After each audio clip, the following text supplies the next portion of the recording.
AI tools నేర్చుకుని passive income సంపాదించాలనుకుంటున్నారా? పూర్తి వివరాలకు సంప్రదించండి.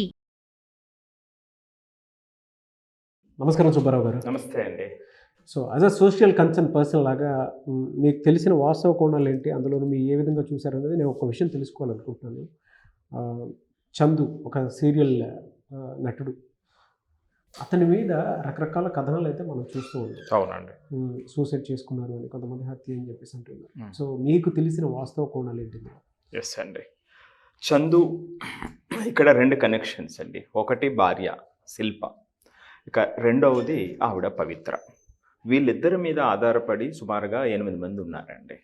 అంటే చందు శిల్ప వాళ్ళిద్దరికి 2 పిల్లలు, చిన్న పిల్లలండి పాపం, 4 years 8 years. ఆవిడికి మరలా పవిత్ర అనేటువంటి ఆమెకి 2 పిల్లలు ఉన్నారు, 23 years 19 years పిల్లలు, పెద్ద పిల్లలు.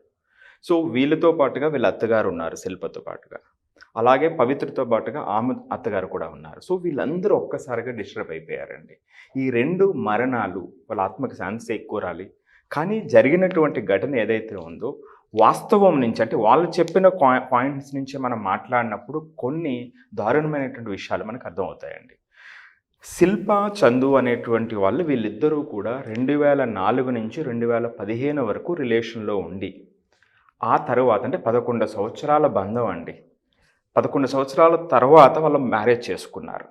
ఆమె చెప్తున్నారు శిల్ప 5 years ఎంతో అన్యోన్యంగా 2020 వరకు కూడా, కరోనాకు ముందు వరకు కూడా ఎంతో ప్రేమగా ఉండేవారండి. నేను మా పేరెంట్స్తో పోట్లాడి మేము మ్యారేజ్ చేసుకున్నాము అని. ఇది ఒక పక్క స్టోరీ అండి. రెండో పక్క స్టోరీకి వద్దాం. అంటే చందు పవిత్ర వీళ్ళిద్దరి మధ్య రిలేషన్ ఎక్కడ? వీళ్ళిద్దరూ మీరు చెప్పారు సీరియల్ యాక్టర్స్, వాళ్ళిద్దరూ కూడా వీళ్ళిద్దరూ సీరియల్ యాక్టర్స్ అయినప్పుడు ఒక టైంలో ఒక సంఘటన జరిగిందటండి. సీరియల్ షూట్ జరుగుతున్నప్పుడు ఒక శారీని అంటించేటువంటి ఒక ఘటన జరిగిందంట. ఆ క్రమంలో ఆ బాయ్ ఎవరైతే ఉన్నాడో ట్రైన్డ్ కాకపోతే ఒకేసారిగా దాన్ని ఒక చోట్ల ముంచేసి దాన్ని అంటించితే పెద్ద మంట రావడం జరిగిందటండి. ఆ మంటలో ఆమె సృహ తప్పిపోయేటువంటి పరిస్థితి వచ్చింది. ఎవరు? పవిత్ర. అక్కడ 14-15 మంది ఉన్నారు. వాళ్ళు కొంచెం కంగారు పడుతున్నారు తప్ప సరిగా రెస్పాండ్ అవ్వాల. ఇతను చందు రెస్పాండ్ అయ్యే వెంటనే ఆవిడ స్పృహ తప్పిపోతుంటే ముఖం మీద కొట్టి మొత్తం మీద స్పృహ తీసుకొచ్చారు, హాస్పిటల్కి తీసుకెళ్లారు. హాస్పిటల్కి తీసుకెళ్ళిన తర్వాత డాక్టర్ ఏంటి ఇక్కడ మచ్చలు ఉన్నాయని అడిగినప్పుడు ఇలా కొట్టడం జరిగింది, అప్పుడు ఈయన కొట్టాడని అందరూ నిందించేటువంటి పరిస్థితుల్లో ఉండేటప్పుడు డాక్టర్ చెప్పాడండి, ఆ ట్రీట్మెంట్ చేయటం వల్లే ఆమె బతికింది అనేటువంటిది మొదటి బీజం అండి. ఆ రోజు నుంచి కూడా పవిత్ర అనేటువంటి ఆమెకి ఇతని మీద ఒక గౌరవం కానివ్వండి, లేదా ఇతను లైఫ్ని సేవ్ చేశాడు అనేటువంటి బంధం మొదలైందండి, ఆ గౌరవం మొదలైంది.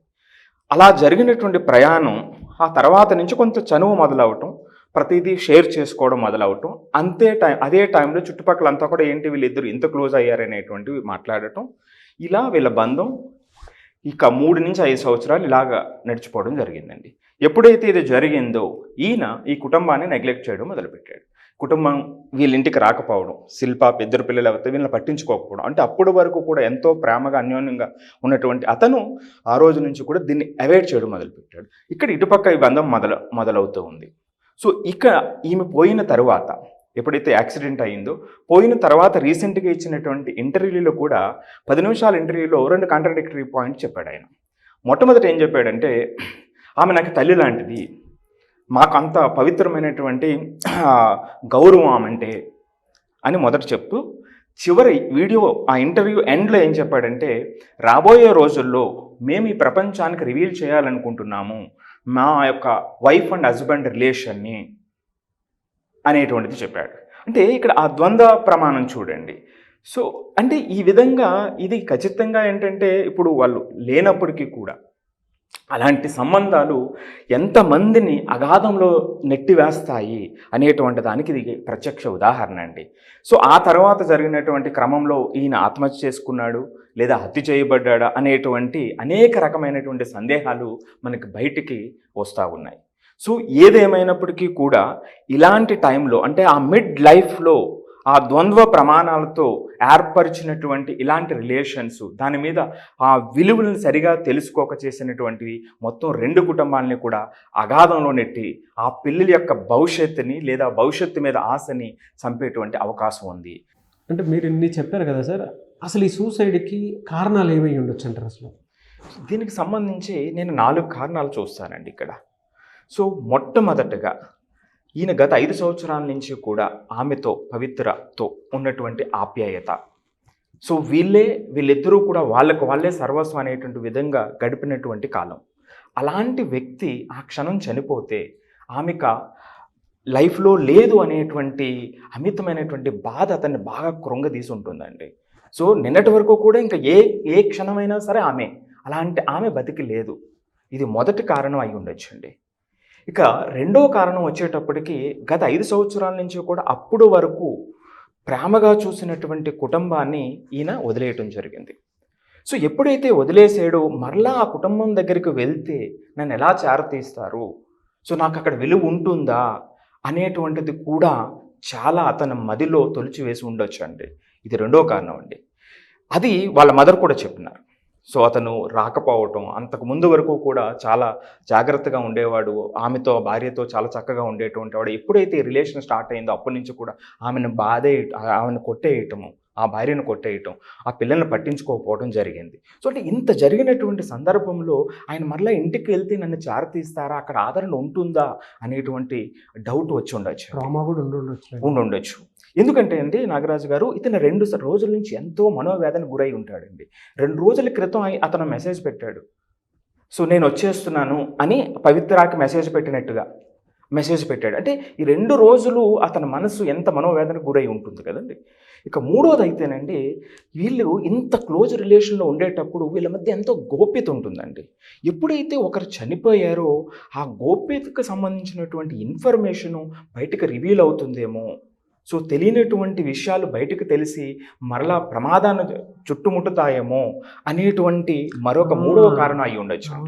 ఆల్రెడీ ఇంకొక ఫ్యామిలీ కూడా ఉంది కదా, దాని మీద ఏదైనా డిస్టర్బెన్స్ క్రియేట్ అవ్వచ్చేమో అనేటువంటి ఆలోచన కూడా ఉండొచ్చు. ఖచ్చితంగానండి. ఇక నాలుగోది వచ్చి, ఇంత జరిగిన తర్వాత నా కెరియర్ ఏమవుతుంది, నాకు ఆప్షన్స్ ఉంటాయా, నన్ను మరలా ఆదరిస్తారా, నా చాయిసెస్ నాకు మిగులుతాయా, ఇంకా నా లైఫ్ ఏమైపోతుంది, నా కెరియర్ ఆప్షన్ కూడా క్లోజ్ అయిపోతే ఎలా నేను బతకడం అనేటువంటి కారణం నాలుగోది అయి ఉండొచ్చు అండి.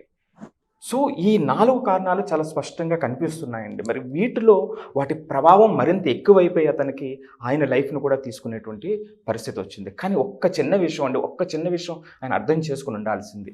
ఆమె చనిపోయిన తర్వాత అండి, పవిత్ర ఆమె యాక్సిడెంట్ అయిపోయి అక్కడ పడిపోయిన తర్వాత, స్పృహ తప్పిపోయిన తర్వాత చేసినటువంటి కాల్స్లో ఒక కాల్ ఆమె భార్యకి చేశాడండి. ఆమె భార్య అంటే శిల్పకి చేశాడు ఆయన. ఆమె ఎత్తకపోతే మదర్కి చేశాడు. మదర్ మాట్లాడుతున్నప్పుడు మళ్ళీ కోడలికి ఇస్తే ఆమె ధైర్యం చెప్పిందండి. సో అట్లా కాదు, హాస్పిటల్కి తీసుకెళ్ళు, ఆమె బతుకుతుంది అని ఆ క్షణం ధైర్యం చెప్పింది. అంటే ఆ చిన్న కోణాన్నైనా ఆయన మదిలో పెట్టుకుని ఉండి మళ్ళీ కొత్త జీవితాన్ని ప్రారంభించడానికి అవకాశం కలిగి ఉండేదండి. ఆ చిన్నదాన్ని ఆయన మిస్ అవ్వడం జరిగిందండి. నాగరాజు గారు, నా ఉద్దేశం ఒకటే, ఇది కన్క్లూడ్ చేసే ముందు నా ఉద్దేశం ఏమిటంటే, ఇలాంటి సంఘటనలు చాలా జరుగుతున్నాయండి. సింగిల్ పేరెంట్స్ ఉండేటువంటి అవకాశం ఉంటుంది. అవి చాలా ఆ పిల్లల మీద చాలా ప్రభావాన్ని చూపుతూ ఉంటాయండి. సో దాన్ని ఎలా డీల్ చేయాలి, వాళ్ళని ఎలా అలాంటి సిచ్యువేషన్లోకి వెళ్లకుండా ఆ సింగిల్ పేరెంట్స్ ఎట్లా కాపాడాలి అనేటువంటిది వాళ్ళని అవేర్నెస్ తీసుకురావటం అనేటువంటిదే మన ఉద్దేశం అండి. సో అలాంటి వాళ్ళకి ఏదైనా సమస్య ఉంటే దానికి సంబంధించినటువంటి వాళ్ళు మన దగ్గరకు వస్తే సో ఆ కౌన్సిలింగ్ సపోర్ట్ అనేది ఇస్తారా? ఖచ్చితంగా అండి. సో ఆ పిల్లల స్టేట్ ఆఫ్ మైండ్ ఎట్లా ఉంది, దీని ప్రభావం వాళ్ళ మైండ్ మీద ఎంతవరకు ఉంది, సో దాన్ని మార్చి వాళ్ళ యొక్క వర్క్ మీద దృష్టి పెట్టేటువంటి విధంగా ఆ సింగిల్ పేరెంట్, ఆ ఫ్యామిలీ చేయాల్సినటువంటిది ఏమిటి, ఆ పిల్లవాడికి మనం ఇవ్వాల్సినటువంటి సపోర్ట్ ఏమిటి అనేటువంటి దాన్ని మనం ఇస్తామండి. సో టైం ఇస్తారు? ఎస్ అండి, ఎస్. సో మనకి ఏదైతే నెంబర్ ఉందో ఆ నెంబర్కి కాంటాక్ట్ చేస్తే మన టీంను వాళ్ళు కాంటాక్ట్ చేస్తారు, మన అపాయింట్మెంట్ ఇస్తారండి. డెఫినెట్గా సార్. ఇలాంటిది జరగడం మాత్రం చాలా బాధాకరం. ఫర్దర్గా కూడా ఇలాంటి చూసే అవకాశం లేకుండా ఉండాలని మాత్రం కోరుకుంటాం. ఒకవేళ దేన్ని మనం ఆపలేం కానీ, బట్ పిల్లలకి మాత్రం ఇలాంటి వాళ్ళ అవసరం చాలా ఉంది.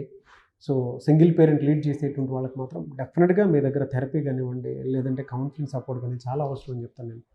వాళ్ళకి మీరు ఆ టైం ఇస్తానన్నారు. గుడ్, తప్పకుండా. సుమన్ టీవీలో మీ పర్సనల్ అండ్ బిజినెస్ ప్రమోషన్స్ కోసం కింది నెంబర్కి కాంటాక్ట్ చేయండి.